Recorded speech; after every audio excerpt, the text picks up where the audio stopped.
Hey, what's happening? Well, B Marks Boxing back at it with another post-fight review. We got Jake Paul versus Tommy Fury. Long-awaited fight, been postponed a few times. We finally got it this Sunday. Fight out alive out somewhere over there, Riyadh, Saudi Arabia, and this was a good fight. The man Tommy Fury showed why he's the real boxer, but not a YouTube boxer. Okay, now this was only an 8-round fight, which really and truly should favor the guy who's a more professional boxer. But the gap between these two guys, whether it was in the ring, whether it was on paper, whether it was pro experience altogether, was pretty much even. So this was like a 50-50 fight going in. Um, Jake Paul, he showed some good boxing skills. But Tommy Fury, he himself showed display some good boxing skills. But there was a whole lot of clinching from both guys. Tommy Fury, he found a home for the uppercut and some right hands. But the man, Jake Paul, them fellas, Jake Paul was also landing his nice shots too.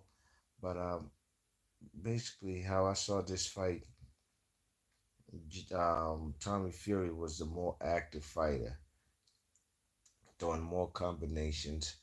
At times, though, he would throw his combinations and stand right in front of the man, Jake Paul. And that's where Jake Paul would counter the man. But overall, there was a whole lot of clinching. The referee did interfere. I believe he took a point away from Jake Paul in round 5 or something for clinching or holding too much. And he also did the same for the man, Tommy Fury, in, I believe, round 6 or 7. I mean, so that they basically evened out. But Jake Paul did drop the man, Tommy Fury, I believe in the 12th, was it the 8th round?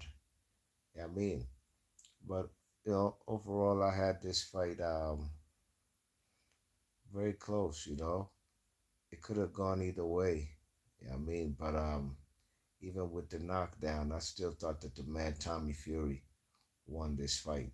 I mean, despite referee, intervening a little too much, but at the time he had to because there was a whole lot of clinching. Jake Paul's a guy who's going to turn this into a wrestling match at some point in time. And I could tell his stamina, his gas tank isn't the greatest, you know what I mean? Because he was kind of gassing out, hence why he was clinching. But the referee had to warn these guys about the clinching and say, look, y'all keep doing that, I'm going to give y'all, take a point away, which he didn't. And I didn't think that was fair for both fighters.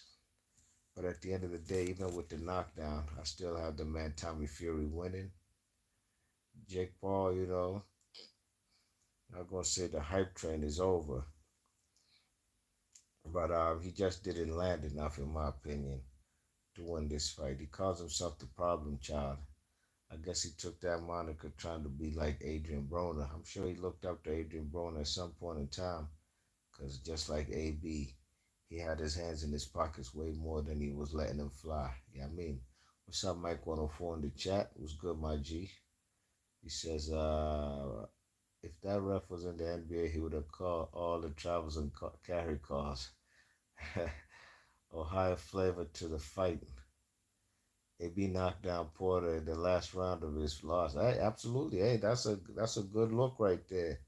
Just like the man Jake Paul did tonight, dropping the man in the final round.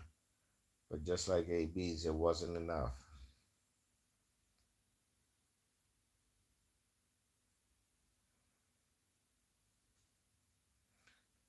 Jake Paul, on the one hand, though, um, he showed some vulnerabilities, which I saw that a real good boxer, man, a real good boxer would eat this man alive. You know what I mean? I guess he thought Tommy Fury was sweet. Tommy Fury had to go back in the gym and really, really work on himself in order to win this fight. And good thing for him, he won this fight.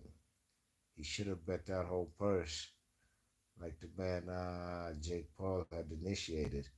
And he probably would have been paid a whole lot of money tonight if he had more confidence in himself. Um, Mike 104 says, and shout out to Sean Porter, a real fighter. Tommy Fury need to work too. Absolutely. Both fellas have a lot of flaws, and especially Jake Paul. Jake Paul. His combinations it was just not there, and his defense. He'd have his chin up in the sky a lot, and he was getting caught with them left hooks and right hands right on the chin.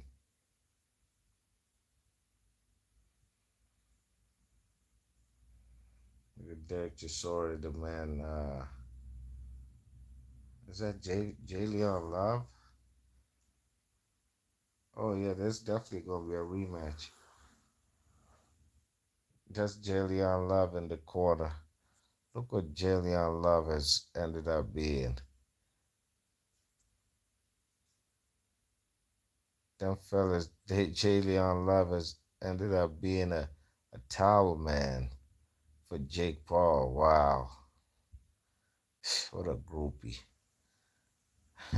So there's a rematch clause in this fight, if I'm not mistaken. And the rematch clause would be if Jake Paul won the fight, there's no rematch clause, which he didn't. Um, but if Tommy Fury won the fight, which he did, there's a rematch clause. So we'll see if the man Jake Paul activates this joint. Mike 104 in the chat says Jake Paul fought well. Given his inexperience, he's green. He's not good by any means, but given that he's an amateur with a pro, it's a good value entertainment. Yeah, I gotta give him that. But really and truly, Mike 104, this guy Tommy Fury doesn't have much amateur experience. Really and truly, he doesn't. So professionally, even dude has fought more professional rounds, Jake Paul, than the man Tommy Fury. But at the end of the day, I thought the right man won this fight. You check it. So big ups to both fighters. Tommy Fury saves himself the embarrassment of losing to a YouTuber. And Jake Paul's ranking with the WBC should be non-existent by the time I finish doing this video. Take him out the rankings, bring him back down to reality. And it is what it is. Mando Solo in the chat. What's up, G? He says, realistically, Fury should have knocked out Paul, especially because of his family background. He should have knocked him out with all the gaps and holes that the man, what's his name? Jake Paul was showing. Jake Paul was a guy who, there was numerous times he was getting caught, but the man Tommy Fury was admiring his work a little too much. If he put it on his combinations more, like what happened when he got dropped in the eighth round, he got up and started letting his hands go. He could have stopped this guy in the fourth or fifth round. But big ups to both fighters. Big ups to everybody in the chat. Please hit the thumbs up on your way in and on your way out. Jake Paul finally takes that first loss. And back to reality. Be Marsh Box. I'll catch you guys on the next one. I'm gone. One.